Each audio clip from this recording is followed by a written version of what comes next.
Well, welcome back. We're ready to get started for the final session of our forum. A couple of things I wanted to mention that I should have mentioned right at the beginning. The slides that Abigail walked you through this morning are all up on AAC&U's website. We encourage you to share them with others and use them in forums like this that you might be having on your own campus or in your own organization. The report is up there. Everything is up there. We also heard from our presidents on the panel earlier about wonderful things that they are doing to try to provide students with exactly this kind of learning, and we've provided in the packets and also online some other examples of institutions in the compact and the kinds of partnerships that they have already developed and that they're trying to expand. So there's some other examples both up on our website and in your packets if you want to hear more about those efforts. So I have the great pleasure right now of introducing Undersecretary Martha Kanter. We're going to be hearing some brief remarks from her, and then we're going to be engaging in a lively dialogue with a distinguished panel of leaders in education and policy who are seated to my left. And I'm going to introduce the panelists after we hear from Undersecretary Kanter. All of you probably already know Martha Kanter very well, but just to remind everyone, she was, of course, nominated by President Obama in April 2009 to be the Undersecretary of Education, and she was confirmed by the Senate only a short while later. And I'm quite confident that Secretary Arne Duncan and the President were both extremely pleased to hear that she has agreed to stay on board for the second term of this administration. We're very pleased about that. Thank you so much, Martha, for all you have done in the past 4 years. There are a lot of details about Secretary Kanter in your packets, but I just want to say one or two things. One, I don't think we could have a stronger advocate for access and quality learning in this role in this town than Secretary Kanter.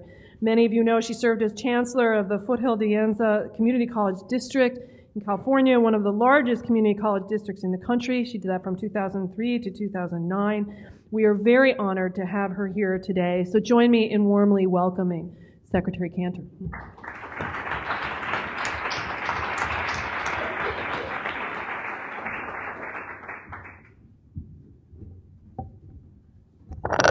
Hi, everyone. Thank you so much for inviting me to talk with you this morning. I was thinking back, especially about the issue of quality in American higher education, and I was thinking back to my 16 years in the community college system as a president in California, and I was thinking about the fact that we would have an annual report every year to the trustees, and we would look at retention and persistence and graduation and transfer to the University of California and the state universities and entry into the workforce or advancement into the workforce. So it was pretty extensive. A lot of work made possible by many of the faculty and our research office. And I used to benchmark my school. I had two, Foothill and de Enza, two community colleges. I used to benchmark them against other community colleges nationally. Miami-Dade was always one of my benchmarks in Florida. And I used to also look at the quality agenda in terms of how many students from the two-year system were actually graduating at the same rate from UCLA and Berkeley, because that always had a spotlight in California. You know, how did the community colleges do in the junior and senior year of college when compared to native freshmen in the university system?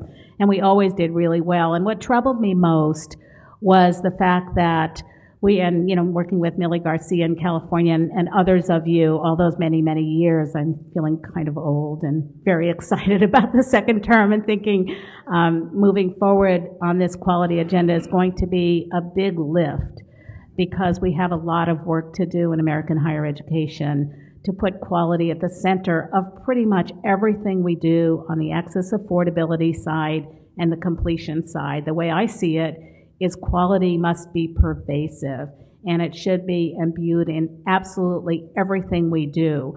So I was really thrilled to see this survey coming out today and the launch of AAC&U's next piece of work, which should really put us front and center into a second term for the next couple of years, to really demonstrate what quality is. You know, when the president issued the State of the Union in January, he used two words and he left them loosely defined, value and affordability. And our agenda has really been about understanding how to define value. And so when I look at things like the 1.0 version of the college scorecard, and I look at the fact that 4 of the metrics have to do with the economic future of students and families. You know, when you look at repaying loans that families took to enable their students to go to college and complete, and the amount of debt they may have going forward, and you'll see a lot of work. In fact, in NPR this morning, they were talking about, you know, we're releasing the budget at 1:30 today. So if you want to see all the details, we'll be able to share with you those details at 1:30 or after. And I think I have a call to many of you in the next couple of days to sort of walk through the details of what we're proposing. But what you will see is the quality agenda really front and center. But you'll also see a call to American higher education, a call to all of you to help us take things like the 1.0 version of the scorecard, the proposal for first in the world, what we need to do with states, any number of pieces of this to share responsibility going forward so the federal government can play a catalytic role and a support role and a technical role. And we have a lot of experts in the audience that know exactly how to partner and how to work more effectively with higher education, which has very many different perspectives. And so part of this quality agenda is to, and in my view, to take it forward, but to really be more explicit. And that's what the survey has done. It crystallizes for us the need to better define what we mean by value. So we will be reaching out to AAC&U, to ACE, to, you know, presidents and community leaders, and business, of course, is going to be part of the conversation, and others of you, to look at how should we think about value and how should we reflect that value in the revenues that we do have today, any new money that comes in, which is pretty iffy, I would say, but hopefully, you know, we're in sequestration right now, so we're trying to do the best we have with that, but really to define quality and to prioritize quality in all of these conversations and the strategies and the practices that we put in place and how we use our money and how we get results. So defining and prioritizing, recognizing where it is. You know, recognizing where it is, and you'll see a first attempt, you know, our gainful employment thresholds were a first attempt to say we want to move in this direction. I would say it was a very blunt instrument. Again, you know, can we improve upon that? And can we, on the other side, reward quality when we see it? Can we reduce bureaucracy? Can we somehow, you know, we're having really good experience with No Child Left Behind and our proposal for reauthorizing the Elementary and Secondary Act for K-12. And guess what? Almost 40 states now have requested waivers. But with those waivers come what we think is better accountability and a much better strategy for looking at the growth of K-12 children, not all children must be at grade level by 2014. That is not going to happen in this country, as you well know, as higher education leaders. So we're trying to put in place actually strategic imperatives that can build on the quality agenda and really going forward, not only, you know, advancing quality, but finding smart ways to reward it.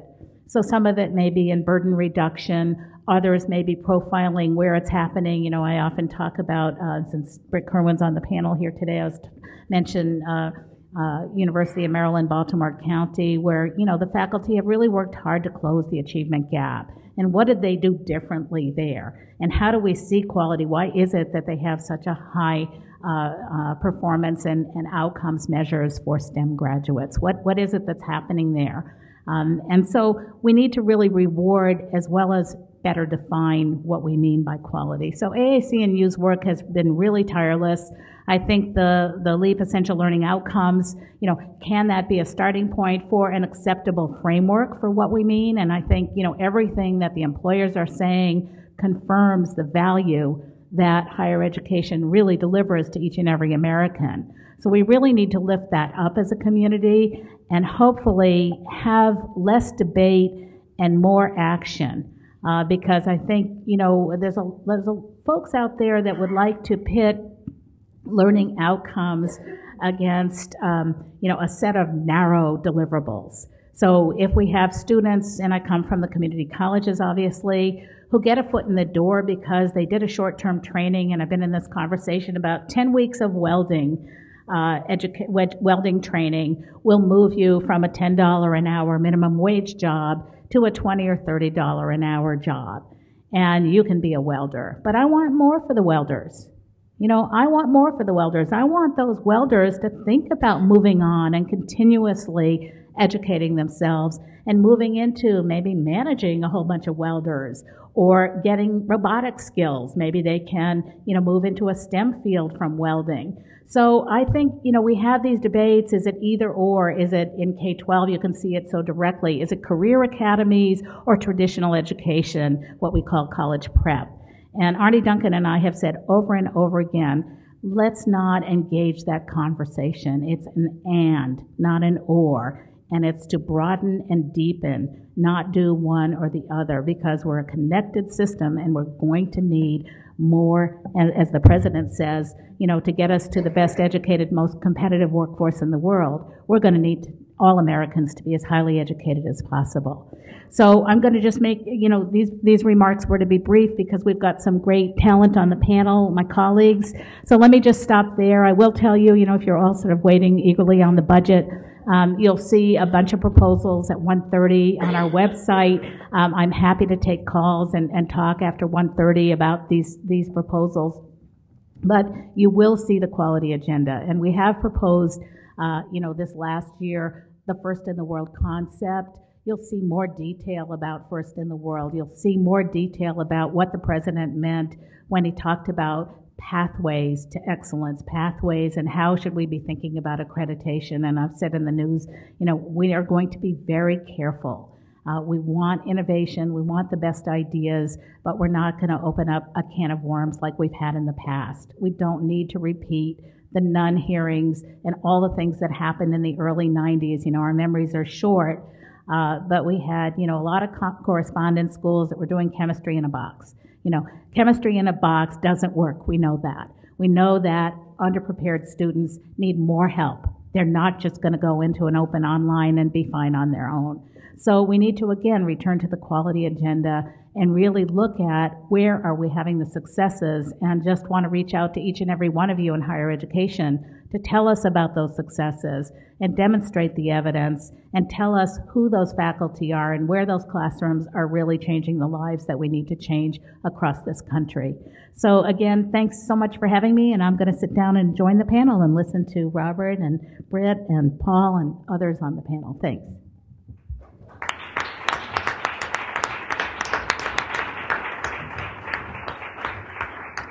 Thank you so much, Secretary Kanter, for sharing your remarks, especially on what I'm sure is a busy day, waiting for those budget numbers to get out and getting ready for what will happen once that happens. So the way we're going to organize this panel is I'm going to do some very brief introductions, and then I'm going to pose some questions to the wise gentlemen who are to my left. And they will be talking a little bit with each other, and then we will open it up to questions from all of you. And Martha, we weren't sure about how tight your schedule was going to be, but if you're willing to stick around for a little while, we can obviously I have to listen to my colleagues. Okay, and if her colleagues say out of here, you can just go behind me, and that'll be just fine. So Secretary Kanter has sort of sketched out some of the challenges that the administration is working on in the area of defining what value and quality really means and providing policy solutions to the challenges that we all face. We also know, of course, that leaders, both in policy and higher education, have an awful lot on our plates right now. So we have asked several very wise gentlemen to talk with us in this final session about how we can sort of right-size our priorities, our national, our state, and our local priorities for higher education, both policy and practice, in light of what we've heard today, in light of what the employers are saying, in light of the challenges that policy is making, the challenges that our economy presents to us. You have bios of all four of these gentlemen in your packet, so I'm not going to say too much about them, but I will introduce them briefly. Bob Jones, right to Martha's left, is currently the president of Education Workforce Policy. He has been a longtime advisor to AAC&U and to many, many colleges and universities around the country.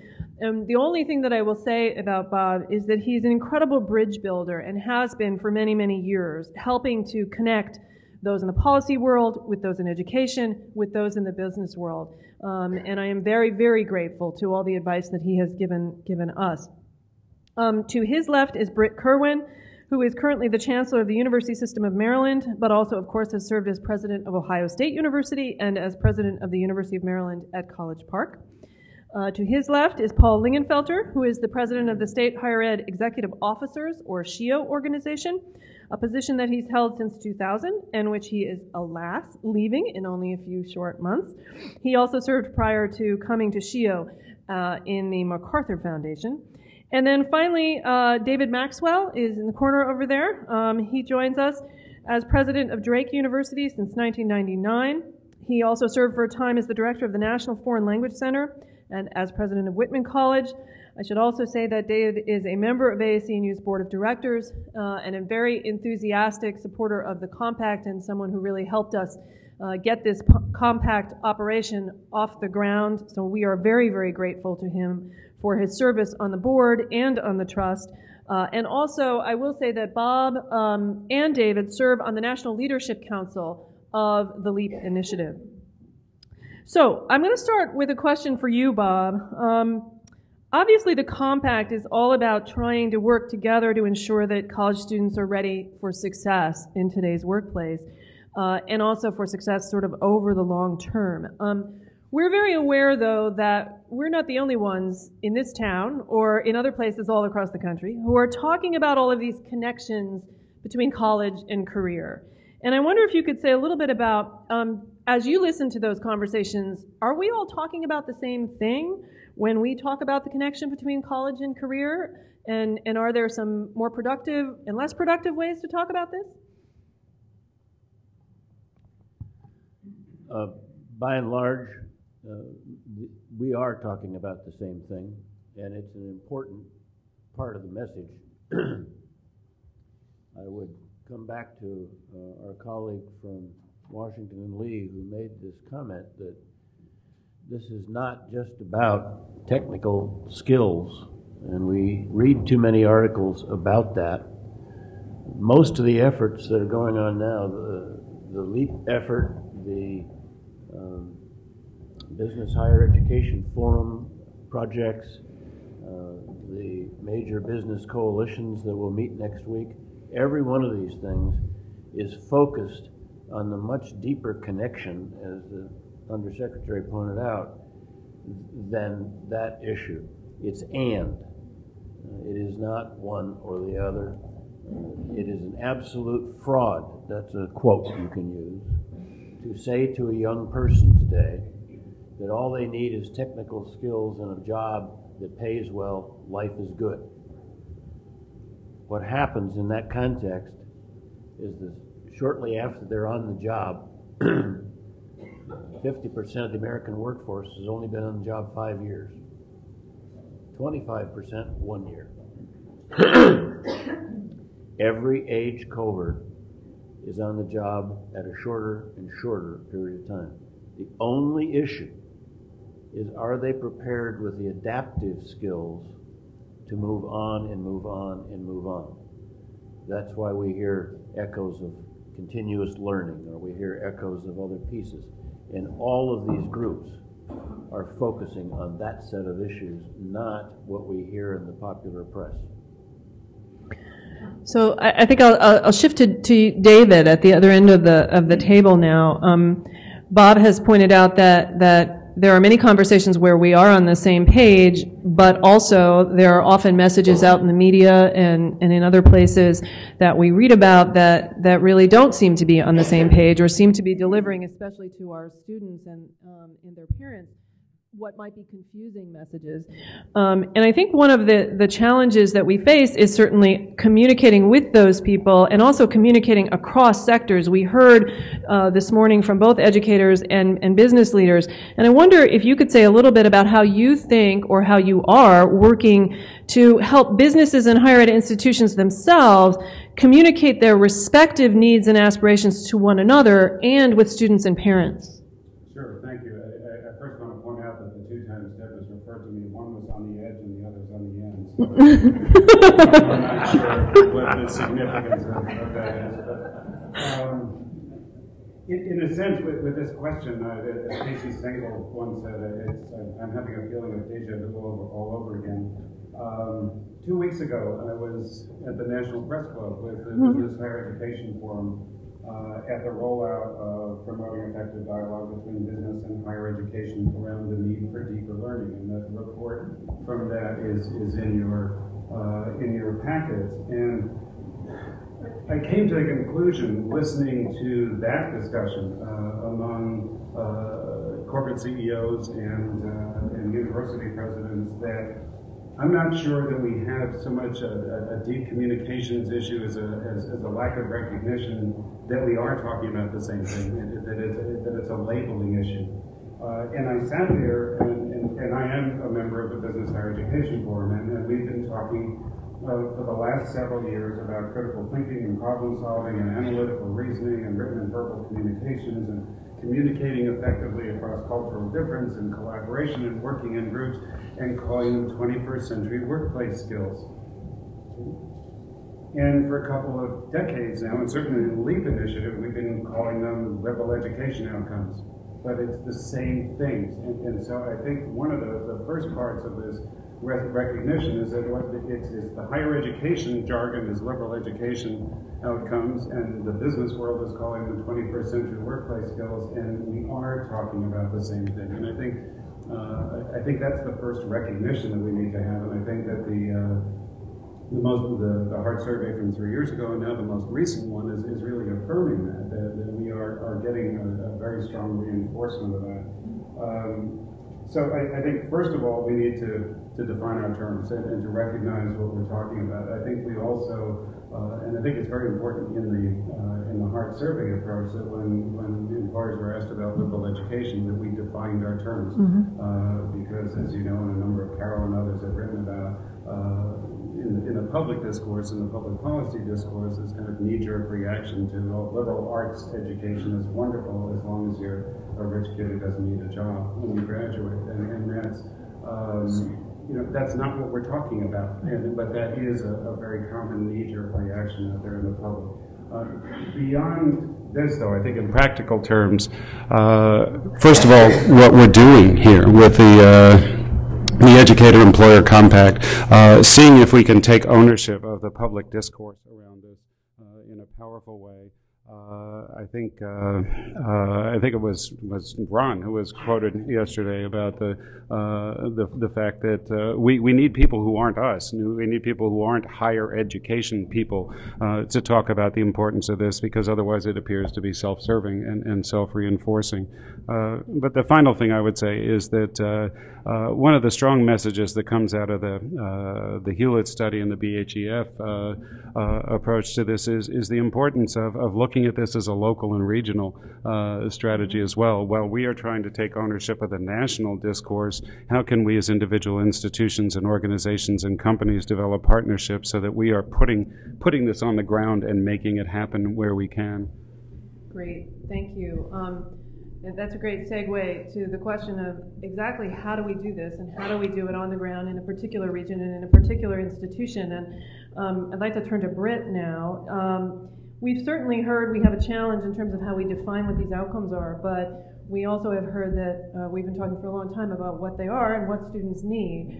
And I think Secretary Kanter rightly pointed out that we're in a very tough moment not just in terms of what students need, but in terms of how campuses are dealing with the economic situation and ensuring both access and success for students and also affordability of the education that we're providing to them. And I know you have been working on trying to keep all of these balls in the air, access, affordability, and quality in the system in Maryland. And I wonder if you could talk a little bit about what you're trying to do in Maryland on keeping those balls in the air. Sure. Happy to do so. If I could, I want to first, however, just say a word about this initiative and why the LEAP initiative and why I think it is so important today. And then I'll say something about what we're doing in Maryland. But we had this amazing situation in America where we have high unemployment and jobs going vacant. And you have to ask, how could that possibly be? It defies the laws of economics. And I think the answer is, as this report has pointed out, that universities aren't producing the graduates with the skills that are needed in the workforce. What I think is very hopeful at this time is the sense of consensus around the issues in this document. I'm just very impressed by how Carol and AAC&U has reached out to the private sector to validate the work they've done on these 21st century skills. And the number of employers who have signed on, yes, these are the right skills. But it goes beyond that. I mean, Bob and I are going to be involved in an event next week called Upgrading America, sponsored by the Chamber of Commerce. And the agenda, you could almost take the agenda today and put it into that meeting that's going to be taking place right here in Washington next Tuesday. Then you see, I guess we've all been struck by Arthur Levine and Diane Dean's book, Generation on a Tightrope. Well, read that book. I mean, Carol could have written it. It's talking about the same kinds of issues, and they come to the same conclusions.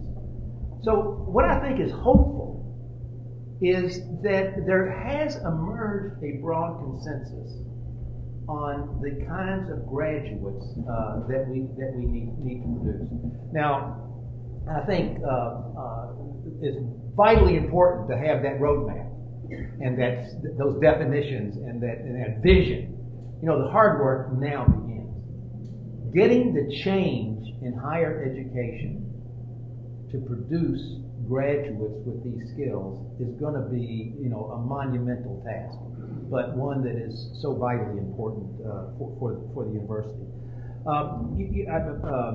David, our Edge fellow here, mentioned that the Business Higher Education Forum talked about some of its initiatives. Bob did as well. And I think it's another example of higher education coming together with the business community to try to address these issues. And so the Business Higher Education Forum has a workforce development initiative where I think how many regions in the 12 regions in America where universities and colleges in those regions have come together with the private sector to develop programs that will produce the graduates with the skills that are needed in that local economy.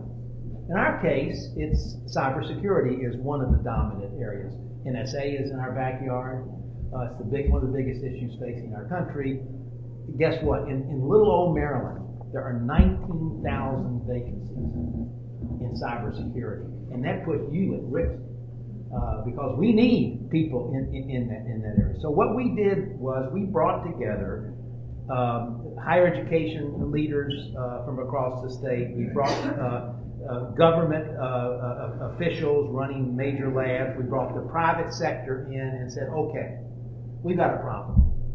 What is it that we need to do, working together, to get on top of this situation and produce the kind of graduates we need. And we had a wonderful report developed, 5 recommendations in it. First one was, got to do a survey, find out what are the number of vacancies, what are the skills and education level needed to satisfy the needs in this area. And that's where we got this number 19,000. And we found out exactly from this, at least what the employers are saying, the workforce skills are. So now we're developing the partnerships with the community colleges, the 2-year schools in Maryland, to have pathways from the 2-year schools to our 4-year institutions to help produce this workforce. We're producing new degree programs. We've created a whole array of internships so that students, while they are in school, can get some of the work experience that they will need and know what their future will be. So, in a way, it's a small step, but it's the kind of activity, and this is going on through BHEF in regions around the country. And it's a small step, but it's the kind of work that we have to do. And breaking down this barrier between the higher education, the 4-year schools, the 2-year schools, K-12, the private sector. I mean, those walls have got to go down if we're going to build the nation we all want to see in the coming decades. And I'm just very excited and impressed by the work that AAC&U has done in producing this, because it does give us this roadmap. But don't ever think for a moment there isn't a heavy, heavy slog ahead of us if we're really going to pull off this ambitious agenda. Thank you, Britt. As Britt said, and others have said, so we seem to have consensus on the broad outcomes, on what we need in a broad sense, and we also have some experiments going on, like what BHEF and AAC&U are trying to advance. But we also know that another bridge that has to be built is to policymakers, so that we can have a policy environment in which we can bring down those walls and in which we can actually do the heavy lifting of getting students where they need to go. Paul, you work all the time in trying to translate what's happening in higher education institutions to and with people in the policy sector, especially at the state level. I wonder if you could say a little bit about, from your point of view, what are the most important messages you think policymakers need to hear from higher education, and what are the most important messages we in higher education need to hear in terms of how policymakers are approaching these issues? Thank you, Deborah. I want to start by thanking you and Carol and your AAC&U colleagues for your leadership on this. It's just enormously important. As I was listening this morning, the first thought that occurred to me was that these are the same goals for higher education that the intellectual rebels who wrote the Declaration of Independence and led this country at the beginning had for higher education. Adams, Jefferson, Franklin, these are the ideas that really motivated them. The difference today is that it's for everybody. The difference for today is that we need a workforce that has these skills from top to bottom. It can no longer be something for just an elite group of Americans. This is not about the acquisition of knowledge. It's about the sophisticated utilization of knowledge. And that has implications for colleges and universities as well as for policymakers. I think the biggest danger for policymakers is that they are tempted to take shortcuts. And every shortcut leads into a blind alley. When Britt said just a minute ago that this will be a heavy lift, we have to understand that it's a heavy lift for all of us. Policymakers need to support and insist on instruction that engages students in problem solving, creative work, internship, student service learning, interaction with faculty members and other students, and real intellectual work and really practical work. As I look at the work that's going on around the Common Core standards for career and college readiness, I think we're coming to an inflection point. It was a huge leap forward for the country to come to agreement that there are certain fundamentals in communication, in understanding language, and in quantitative reasoning that are common. There's no debate about what it takes to be successful in life and successful in the workplace on those issues. But in focusing on those issues, there's a real temptation to get to the molecular level that avoids the connections. And we have to find ways of educating students that keep them engaged and develop ways of assessing learning that actually relate to life rather than a standardized test. I don't know of any employers who would reward an employee for doing a good job on a bubble test that can be machine scored. I think employees are looking for something more, and we've got to find a way to deliver that. Thanks, Paul. Sure, jump in. I'm so glad Paul mentioned the Common Core. And I just want to encourage, the two consortia at this moment developing assessments to see if students are meeting the Common Core standards. And I just want to encourage Carol, if she has not done so already, to make this material available to these two consortia, because look, if kids don't come to college ready to have this kind of learning, and that's it just increases the difficulty. So I think the timing of this is again very important, and it needs to be in the hands of Park and Smarter Balance as they complete the work on these assessments.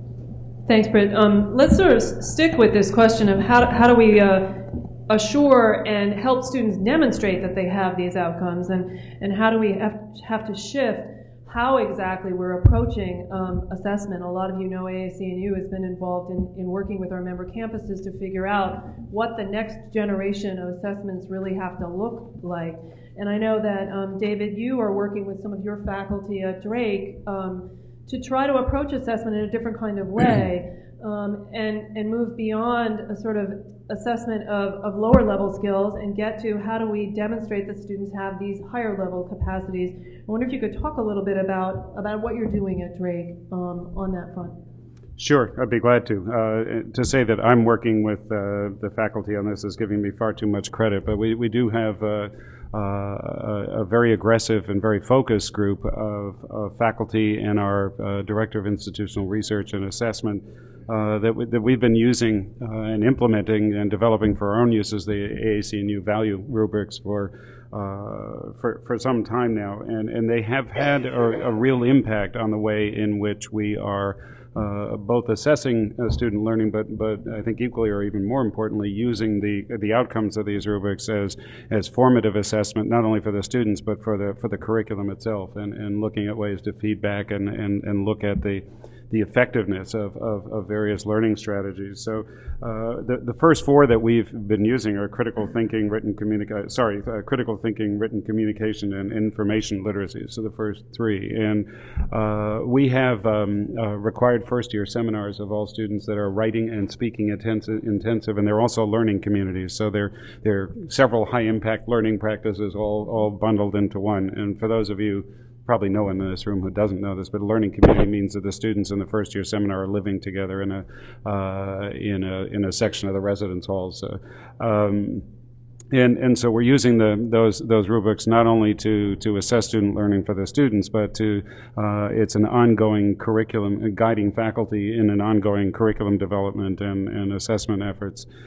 We also have faculty development programs where we're expanding what we're learning from the use of these rubrics out into the faculty as a whole, we've also used the involvement in leadership or the teamwork rubric, and we've got workshops for student organizations and student government on campus. So we've been using that the teamwork rubric in outside the classroom manner. we've discovered some interesting things as faculty have, as the use of the rubric spreads and as we have gotten more focused and intensified about the faculty development workshops and faculty communicating with one another about the use of these rubrics and what they're learning. We're finding some themes that are both, they go to Britt's point about students need to be ready for college. We're finding certainly, and we are, the students that come into Drake as first-year students are highly talented, high-achieving kids, but we are discovering that in order to engage in these higher learning and higher order thinking strategies, that they need support. We are discovering the importance of assignment design in developing these skills, and this goes back to a comment Ken Ruscio made earlier, that we're finding that students are struggling with the notion of assumptions and alternative arguments, and so it's helping us focus. An increased focus on what's happening in the courses. So overall, it's resulted in, I think, more powerful assessment of student learning. It's resulted in curricular redesign. It's resulted in a higher level of faculty understanding of the effectiveness of various learning strategies. So we're now in the process of expanding into rubrics in other areas with engaged citizenship and global and cultural understanding.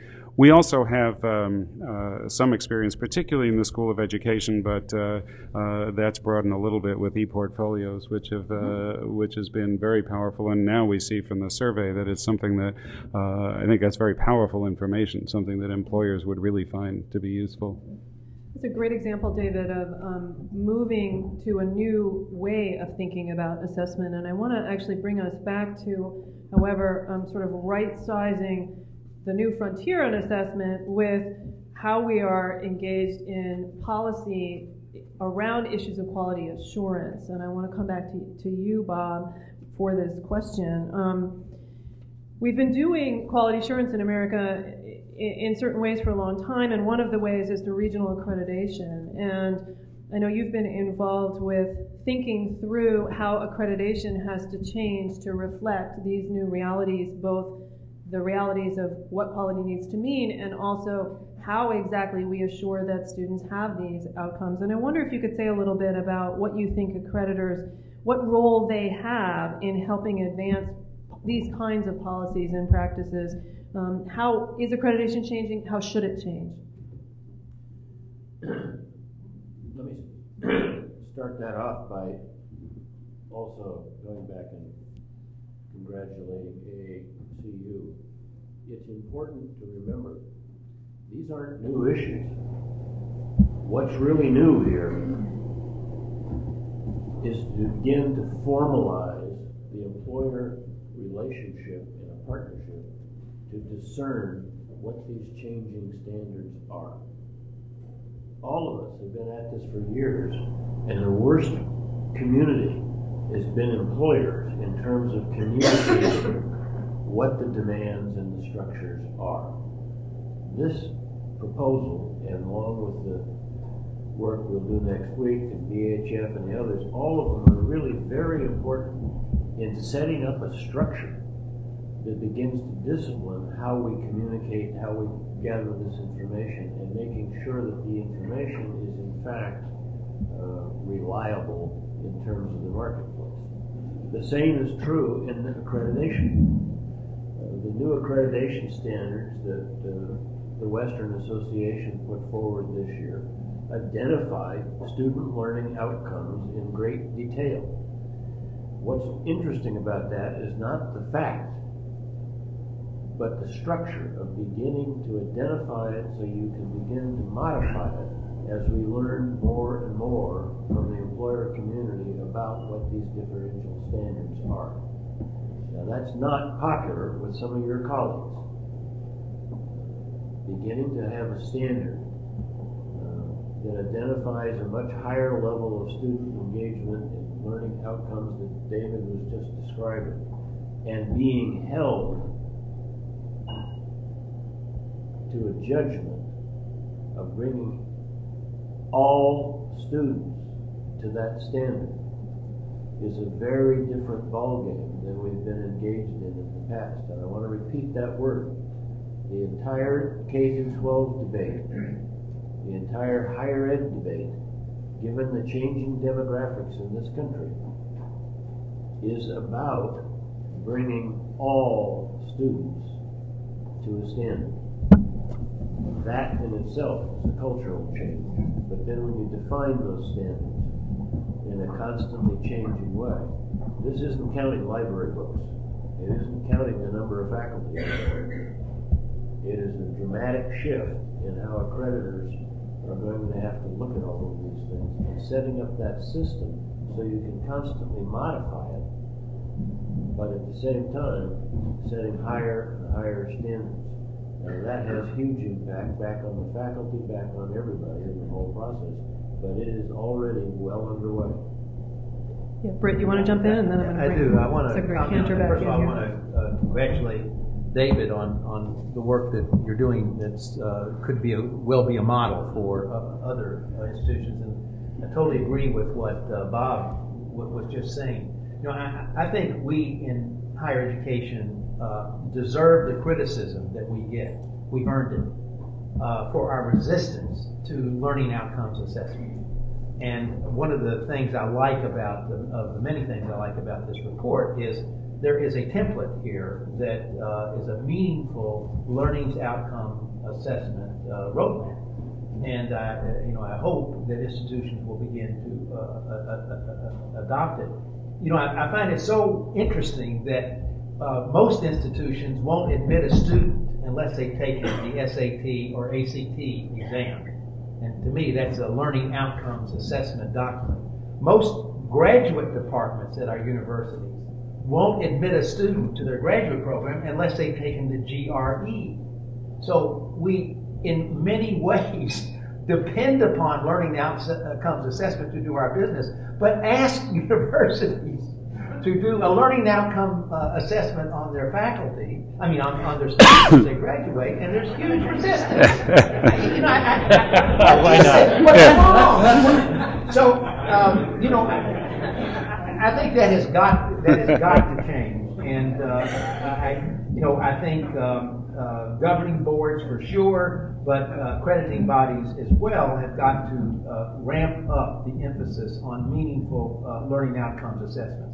I think it's going to be difficult to do this with the current state of regional accreditation, because we have a system of accreditation where, as best I can understand it, an institution says what its mission is, and then the accreditors determine whether or not you're living up to your mission. There's nothing in there about standards. It's, are you fulfilling the mission you said you were intended to carry out? And that isn't going to work for us as we look into the future, where greater and greater knowledge and skills are going to be required.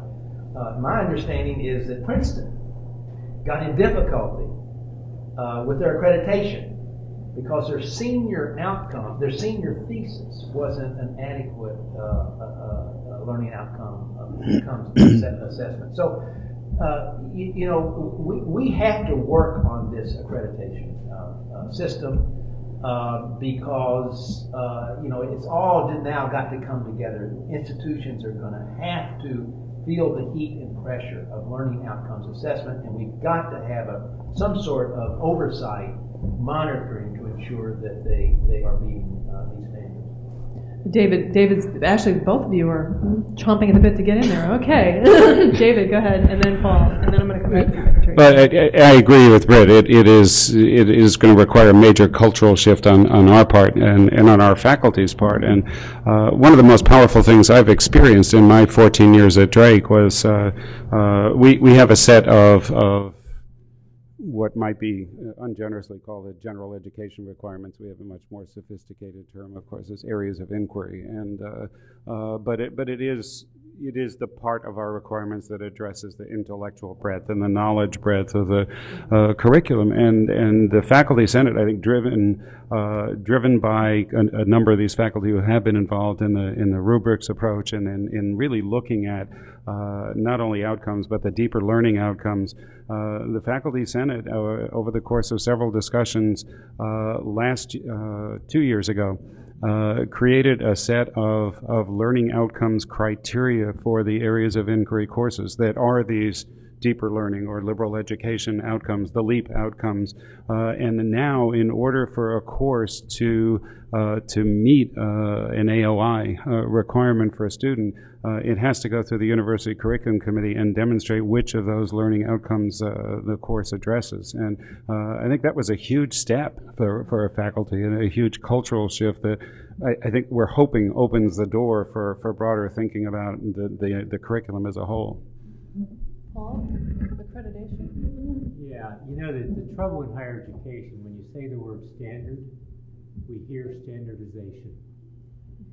And for that reason, I like to use the word learning outcomes. But the fact is that we have standards. And the problem is that we keep them obscure. And we don't want to take accountability for their commonality. I was in a meeting in the Bush administration Office of Education with a group of accreditors, and one of them said, it doesn't matter if our standards are different. The only thing that matters is if we are consistent with our own standards.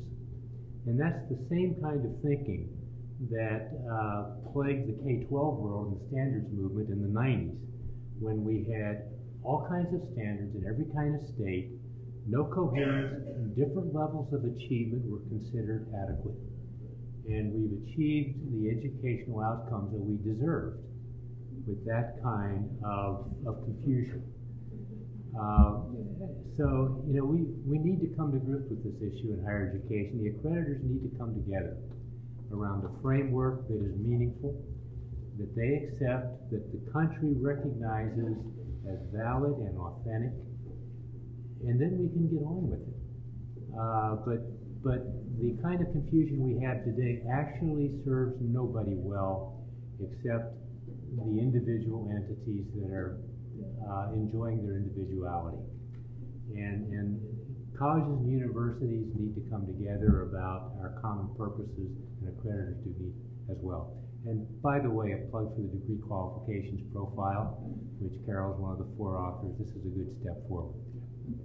So we've heard a lot about how accreditation needs to change. I wonder if, Martha, if you want to say a little bit about, it plays a role, obviously, in federal policy as well as in our campus policy, and I wonder how you view this issue of how it needs to change and how it is changing.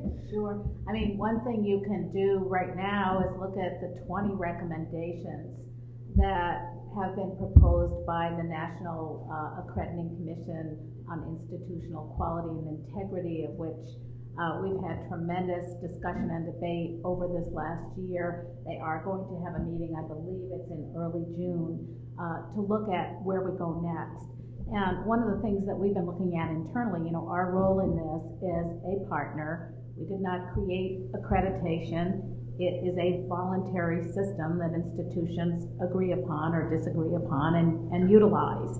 But the role we have been given is to approve accreditors who then make institutions eligible for 75% nationally of your revenues. And that's the grant program, Pell Grants, campus-based aid, and the loan program. And so 75% of American higher education is funded through this program. And frankly, over the last, you know, in my 60s, and you know, I look at the last 40 years in education, and I look at what a Pell Grant did 40 years ago when it first started, and I look at what it doesn't do today. And then I look at the demographics, and I'll just channel Britt Kerwin here for a minute because we were on a panel over at the National Academies last week, and he said that, you know, 8% of students in the bottom quartile, and correct me, Britt, if I didn't remember this, but it's just been emblazoned on my forehead since you said it the other day. And, you know, he'll have the reference for us if we want to go back to this data, but 8% of students from the lowest income quartile of the country, students from the lowest income quartile of the country have an 8% chance of graduating from higher education, and students from the top quartile, 85% chance. So when you think of, whether you think of it in terms of standards or standardization and achievement gap closure, and the fact that we're actually ramping up the K-12 standards to be more problem-based, to be more integrative, to do all the things that are referenced in the learning outcomes work of AAC&U, the LEAP outcomes. And you think of the enormous challenge we have ahead of us with the demographic changes in the country, we have to do better. We absolutely have to do better. And so I think of, even a simple but very challenging question. We have 90 requirements that accreditors must meet to be approved to accredit higher education institutions. And so we have 7 regionals and 70 nationals. So that's our target is 77 accreditors that do all kinds of things with you, from business to rabbinical schools to regional accreditors that are more generic. And when I look at the 90 criteria, and I actually look in detail at each one, because that's just the kind of obsessive compulsive person I am, and I just have 2 columns, is it input or output oriented? And you look at the majority of it, which really is, how many books in the library and how many faculty do you have? And it's not about the changing roles of the faculty and what they're doing. It's not about the outcomes, what students need to be able to do after they get this very precious education and have this time in American higher education. So, we are all about what can we get rid of on the one hand, and what can we really target in on for our role in this, which is, protecting taxpayer dollars that are funding 75%, some of it funding almost 100% of institutions. So, it's a huge investment, and we're over $1 trillion now, or about plus or minus $1 trillion going into American higher education through the loan program. That's how your tuition and your fees and just everything, the cost of college really is being done.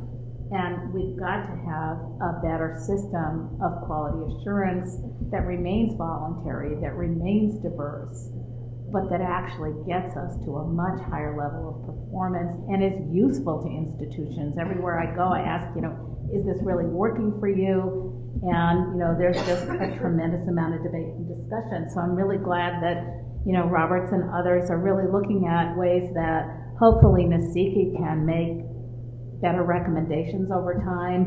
Hopefully, can we, when we have now in 2014 a start on looking at the higher ed reauthorization, can we take out what's not working and really create a 21st century system of accreditation? And, one of my big concerns about even just watching what is happening and being a part of what's happening in K-12 and the assessment debate going on in the country, and the fact that students in K-12 are spending hours and hours and hours on these bubble tests.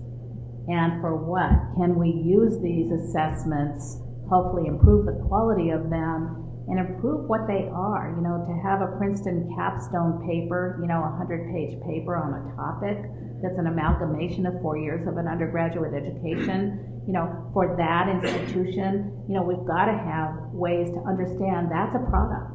That's something you can look at, and you can say, this student actually can think critically. This student can integrate information. This student does know how to compare and contrast and aggregate and disaggregate and do all the things that American higher education is charged with doing.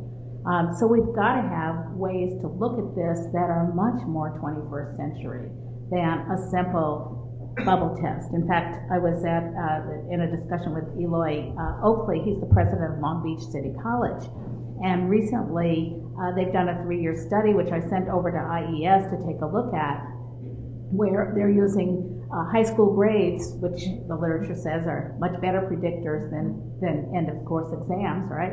high school grades to place students into college level or college prep courses or developmental. You know, they're using those grades in high school to do that. We've had a 30% increase or more in the achievement of freshmen completing freshman composition.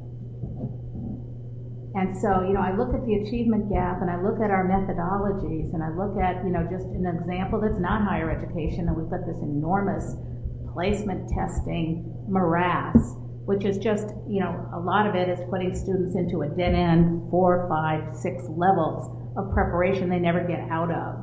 And they can't go to higher education. And then I look at, you know, this little study that is trying to look at different ways of using information and different outcomes. So if students can complete a calculus course, I'd love to see outcomes, assessments that really look at how are they doing in the math major that they were trained in to complete that calculus course. There are different ways to look at things beyond bubble tests. So I'm hoping that we can really push the envelope. We're not going to do that at the federal level. You know, we even have laws. We don't do curriculum. We don't do this. We don't do that. But we want to be strategic thinkers and partners with you. And that's where, you know, the business community come in and help. I mean, frankly, you know, when I look at the biotech industry, and I was at University of Wisconsin yesterday, and I was looking at their new building that was modeled after the BioX building at Stanford for the biotech industry. You know, that industry didn't exist in 1990. You know, Gordon Moore was, I mean, he was on the board of Gilead Sciences. That company didn't exist, you know, 25 years ago. So we've got to prepare students for these new industries that are going to be actually populating up a much better trained workforce. And, you know, I think how we think about our institutions and how we think about quality and how we can demonstrate the outcomes, I think, you know, this meeting this morning, you know, if we can bridge employers and leading educators to say, this is what the agreed upon standards should be without standardization and without, you know, the government running in to put a box around this thing that makes it harder to really do what we need to get done. We really want to be in a period, I would say, in the next year, 2 or 3, of experimentation. You know, what are the validation models? That's what we want to invest in, validating the outcomes. What are the systems for validating outcomes, and looking to the universities and the community colleges to help us with those questions. So I want to pose one final question, and then I'm going to open it up to the audience, and I'm going to ask some of our staff members to help with the mic in a minute. One of the other areas, of course, of experimentation, but also one of the areas where I think the media has been obsessed about part of, but not the right part, of innovation, and that has to do with technology and the use of technology to help us improve both quality and access and the closing of achievement gaps. And I want to pose this question to Britt. I know that a lot of policy leaders, as I read it, are looking to technology specifically for how it can bring down the cost of a college education. But I know that you've been working throughout the system in the University of Maryland around how technology can also contribute to improving quality and can help our institutions really meet these expanded goals and expectations. Can you say a little bit about how you see the technology playing a role in all of this? Yes, absolutely. I see my colleague Nancy Shapiro from my office, who's played such an important role in leading these efforts across the system. You know, my mantra is that we in higher education, particularly public higher education, just must find lower cost means of delivering high quality education. I mean, the money isn't going to be there. Anybody who thinks that, you know, this is a momentary hiccup in public investment in higher education, I think is dead wrong. You know, maybe we will gradually grow out of this economic downturn, and there will be some more money available. But the idea that we're going to see the kind of investment back in public higher education the way we were used to or grew up with, I think is foolhardy. And so if we're going to meet our obligation to society, and glad Martha made the point about, to me, yes, it's a workforce issue, but there's also a social equity issue. if we're going to meet our obligation to society, we now have a responsibility that no generation of university leaders before us had. And that is, we are the gatekeepers to a good job and a high quality of life. And say what you want. Maybe it shouldn't be this way. But today, if you want to get a good job, you got to go to college. And so they have to come through our doors. In the previous generations, you know, there were other alternatives, other avenues to a secure life. That's not true today. And so that places a special burden and responsibility on leaders in higher education today, because we're really the gatekeepers for social equity. And so, given the economic circumstance, given the need to educate more and more people, we have got to find lower cost means of delivering high quality education. Now, I think, you know, a decade ago, I would have said that's foolish. There's no way you can do that. But I think two things have happened that make it possible.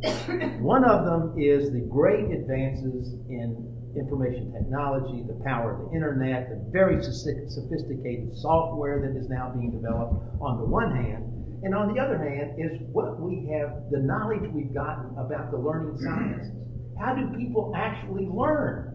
We know more about that than we ever did before.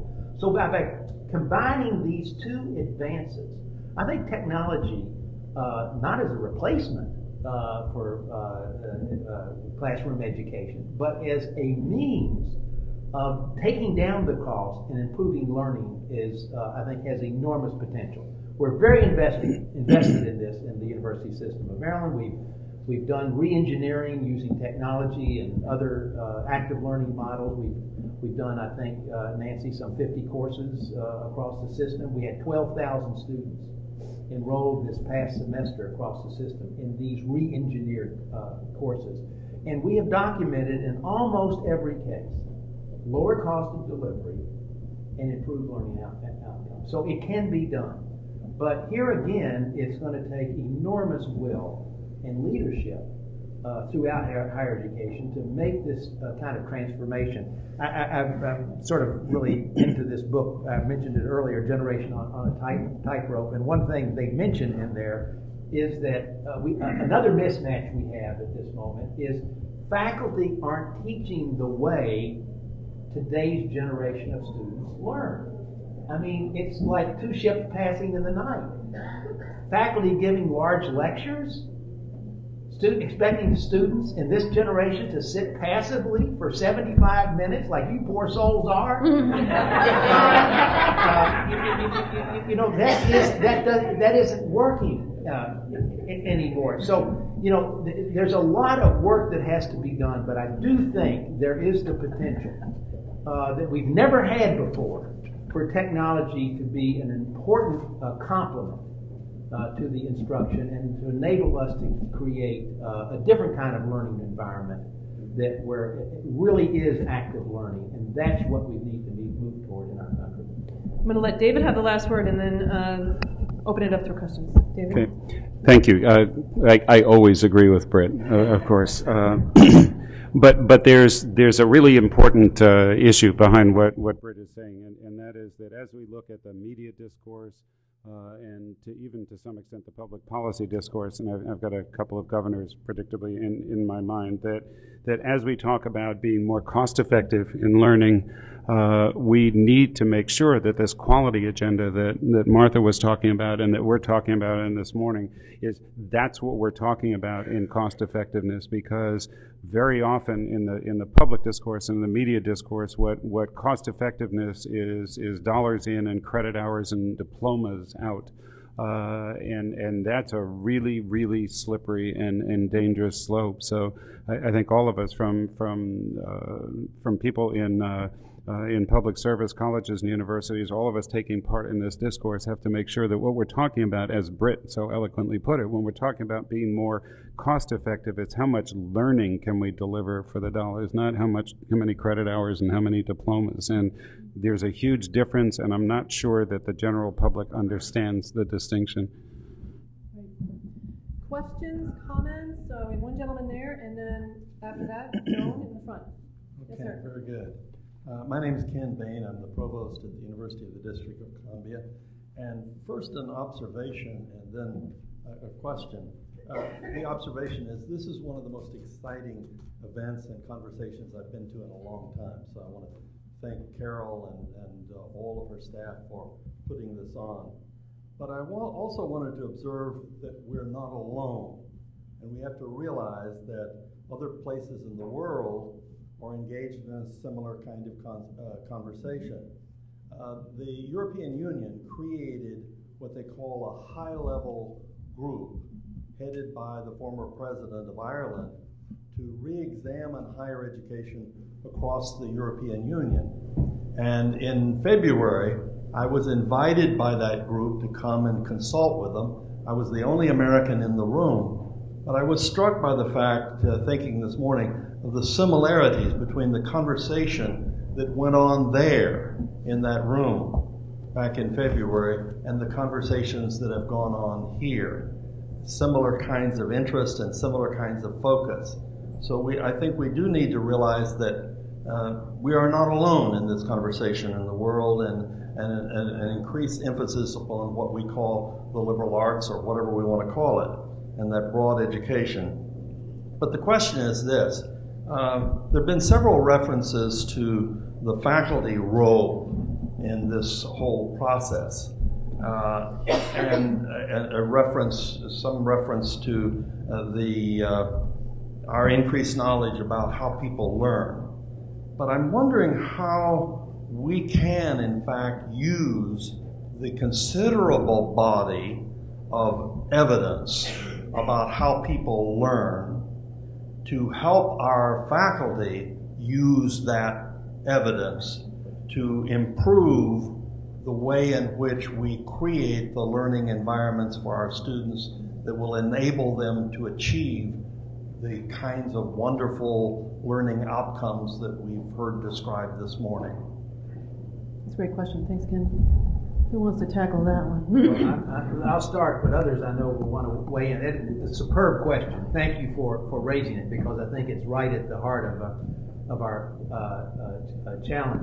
I think in this area, it has to be a push-pull. That is, it can't be a totally top-down mandate from upper levels of administration that you will do a certain thing. That isn't going to work.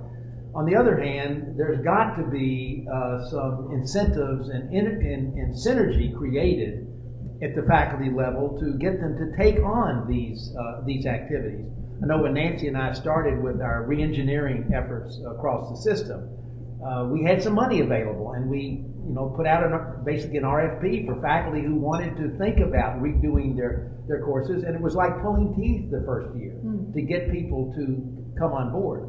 But as time has gone on and we promoted these activities and given recognition and continued to give out some of these incentives, now we can't respond to all of the applications to do it. That's one point. The second point I want to make is that if you haven't read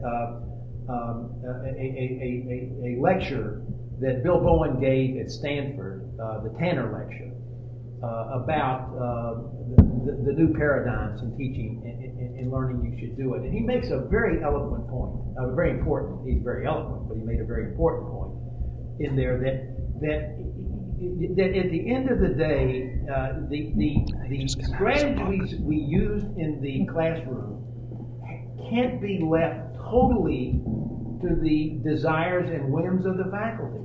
If there are ways in which students learn better, institutions have an obligation to see that they are employed. Now, that doesn't mean you don't respect, faculty, shared governance and engage the faculty, but there is a very important role for administration in this new era. And it cannot be just a passive, laissez-faire approach. Paul and then David, no comment on this? I just add two things to Britt's great summary. The first is collaboration. Faculty have got to be given incentives to collaborate with each other in coming around common purposes. And the second is measurement. if we can't find a way to measure what we most value, it'll be very hard for faculty to get motivated to improve their performance and their students' performance on those indicators. And so that takes ways of thinking about real student work that's creative, that's integrative, and to assess how we're doing. And then a faculty member can say, hey, if I do this differently, maybe I'll get a result that I like even better. David? Just a quick reinforcement, I think, of both points, and I think both from the top down and the bottom up, and recognizing that ultimately the faculty are the ones who have to do this. But I think we have to recognize and appreciate what the faculty culture is, and first of all acknowledge that most of our faculty really want to do a good job for their students. They really want to produce the most learning and enable the most learning that they possibly can for their students. But secondly, I think we recognize have to recognize that most faculty members, their primary intellectual and activity connection is to their discipline, not to the world of cognitive neuroscience and learning strategies, et cetera, et cetera.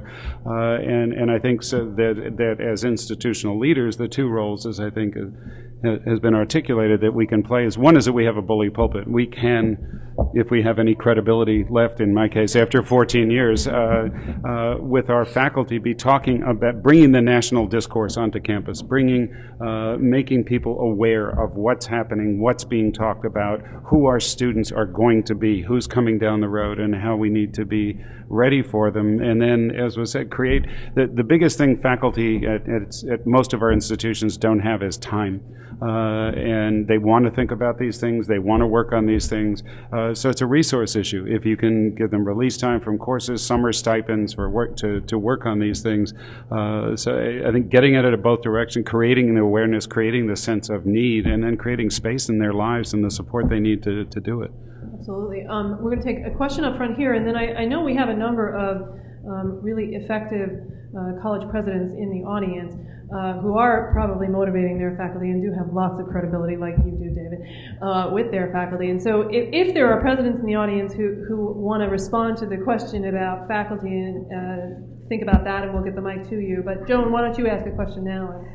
Yes, I'm Joan Stramanis, most recently from the National Science Foundation, where I was managing a program in science of learning and neuroscience. So I was about to inject two new concepts or issues into the conversation, but one of them's been injected, and that is about pedagogy. I just want to underline the fact that for the things we prize, for the liberal arts skills that we care about the most, the critical thinking, the analysis, the sophistication, pedagogy is more important than curriculum. I just want to underline that thought that we spend so much time on curriculum, but it's pedagogy that makes the big difference. How you teach matters more for these skills than what you teach. So I'm injecting that and summarizing what I've been hearing in the last few minutes. The other issue that I want to raise is about global skills. And we heard from Abigail that such things as getting along with people who are different from yourself, managing diversity, and so on are very important. But foreign language skills and global skills, not as important. And although there was some support for that, relatively speaking, these global skills were not emphasized by the employers. So I want to ask whether some of these jobs that are going unfilled require those very skills. The international, the language skills, and so on. We haven't been talking about that. Thank you. Anyone on the panel want to respond to that? Or I would be happy to have people in the audience also respond to that. It's similar to the finding that we had, in the last survey, that they care about it, but not as much. And I will say we were, frankly, a little befuddled by that. So comments, concerns, questions? We've been tracking this for quite a long time, and I think it's as was said earlier here, we need to be careful to define our terms, particularly with the business community. If you separated that issue out and segmented it, they would agree with it.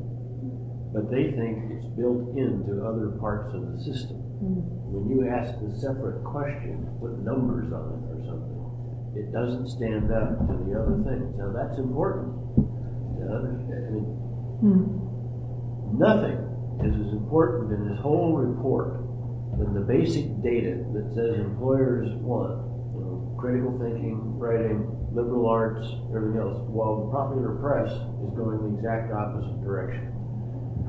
In this case, they would all agree with the global issue, but when you make it a standalone, like it's a pillar, it doesn't fit with the other ones in the process.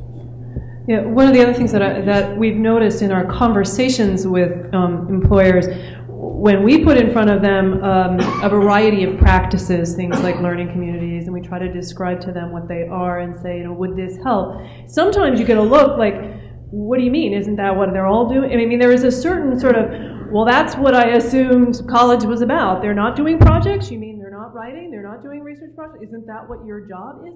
So sometimes we're asking about something in terms of priorities. They're assuming that that's what's going on, and so there may be some disconnect there. Sorry, Bob, go ahead. Just take 1 second and go back to Ken Bain's point, lest the faculty doesn't quite understand what's going on here. It's not only the accrediting world that is undergoing dramatic change in what they're going to be looking at, but the demand on, again, I said on the WASP Commission out west, the demand for international quality discussions is through the roof. We're establishing a major center. We're bringing in 5 institutions a year. I've been traveling around the world looking at these institutions. The fun joke for the rest of you, the rest of the day, one of the major MOOCs called us and said, would you be willing to establish a quality control, quality standards system for non-Title IV? Folks, once you start moving globally, once you start moving beyond Title IV into quality standards issues, it only becomes the content of what we're doing, not the rest of the system.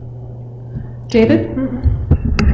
As Deborah is probably faring as the former director of the National Foreign Language Center, I can talk about this for an hour and a half, and I won't.